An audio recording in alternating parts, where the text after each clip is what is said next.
So yun guys, no, meron talagang hindi ayan, bumalik sa pag-aaral. Ngayon, ang huling tanong natin ay ano ba talaga ang nakakaapekto sa galawan natin bilang isang tao? So yun guys, no, ang ibig kasing sabihin nun,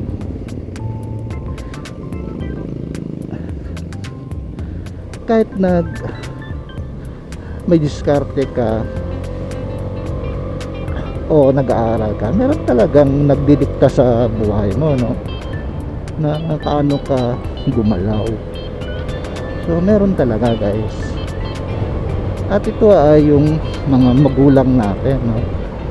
Sila talaga yung malaking impact sa buhay natin, magulang at sa tahanan.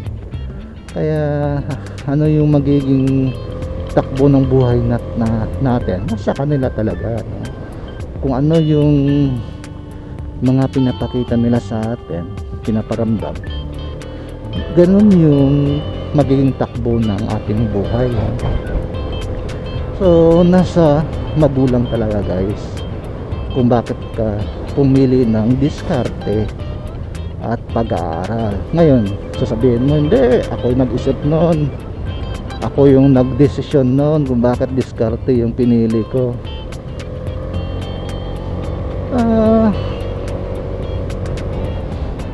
Yes, ikaw talaga pumili noon na diskarte ang pipiliin mo, pero bago mo pinili yung diskarte ang pipiliin mo, nabuo yung isip mo or nagkaroon ng konklusyon dahil sa takbo ng buhay mo sa pamilya at doon nung sa mga magulang mo. Kaya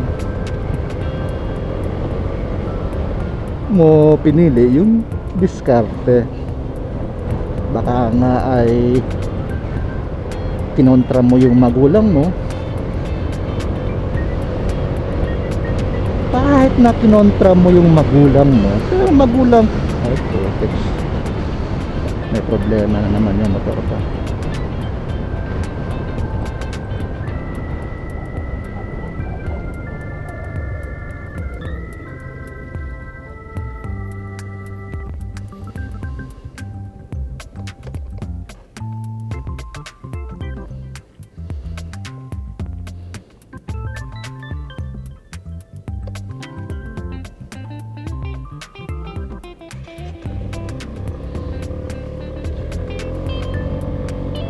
Kaya kinontra mo yung magulang mo,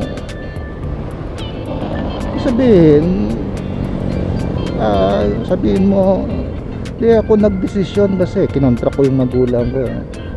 Kaya kinontra mo yung magulang mo at sinunod mo yung desisyon mo, nandun pa rin, parte pa rin na ang magulang mo sa pagdesisyon na diskarte ang sinunod mo. Kaya nasa ating mga magulang talaga at diskarte, no? Sila talaga yung diskarte, tahanan, sila talaga yung dahilan kung bakit diskarte o pag-aaral ang pinili natin, dahil sa kanila. So sila yung nagdidikta talaga sa mga desisyon natin, no? Kahit na sinuway mo sila, pero nasa kanila pa rin, sila pa rin yung dahilan kung bakit pinili mo yung diskarte. So hindi na, maraming dahilan, hindi natin alam kung ano-ano yun, pero kung related pa rin sa kanila yung desisyon, yung actually hindi lang ganito, no?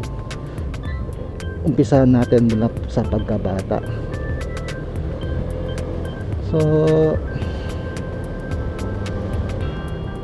nung bata ka pa, hindi natin alam paano ka pinalaki ng mga magulang natin. Kaya ganun guys, no? Doon humuhubog yung sarili natin, no? Paano magdesisyon, lawak ng pag-iisip, bakit ka masipag sa pag-aaral dahil yung magulang mo tinuturuan ka, kahit hindi ka tinuturuan, ikaw mismo nag-aaral dahil nga sa at early stage matured na yung pag-iisip mo, gusto mo nang makawala sa kahirapan. So ganun guys, no? Ganun yung mga paghuhubog sa ating sarili dahil nga sitwasyon natin sa tahanan. Kaya hinuhubog natin yung pag-iisip, yung mind setting natin doon sa bahay pa lang, na ayoko ng buhay ng ganito, sobrang hirap.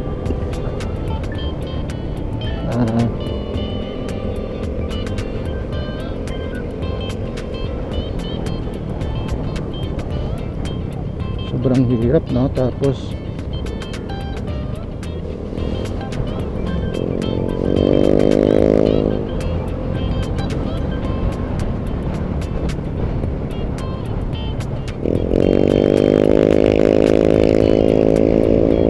kaya doon pa lang, bata pa, nagsisikap ka na ano yung gusto mo, no?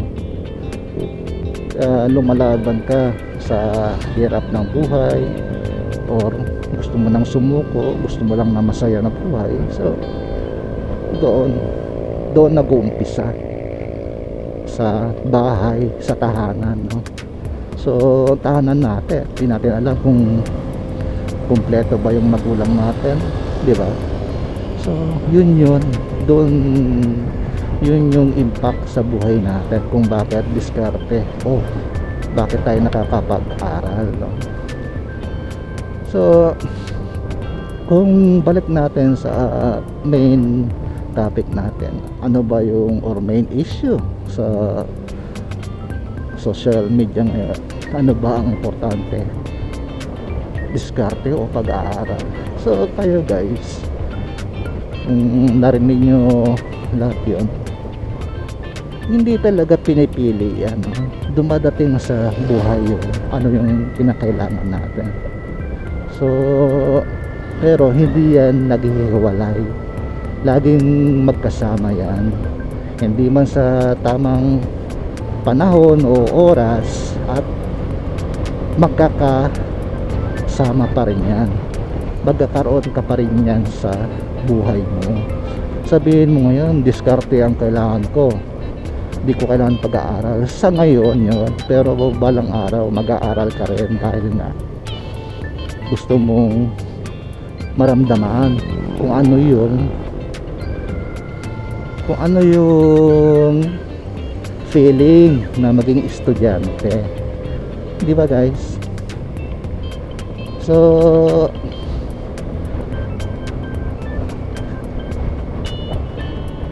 yung issue na yun, diskarte o pag-aaral, malamang ngayon niya lang kinukonsidera yung pag-iisip na ganon. Hinihimok niya siguro yung tayo na dumiskarte na kayo, huwag na kayong mag-aral para magbago na yung buhay nyo. So mali din yung ganon, no? Na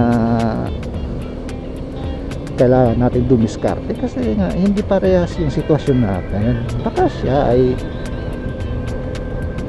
maganda yung sitwasyon niya, nasa yung diskarte niya ay nandun. Ano ba yung, hindi ko kasi pinanood yung ano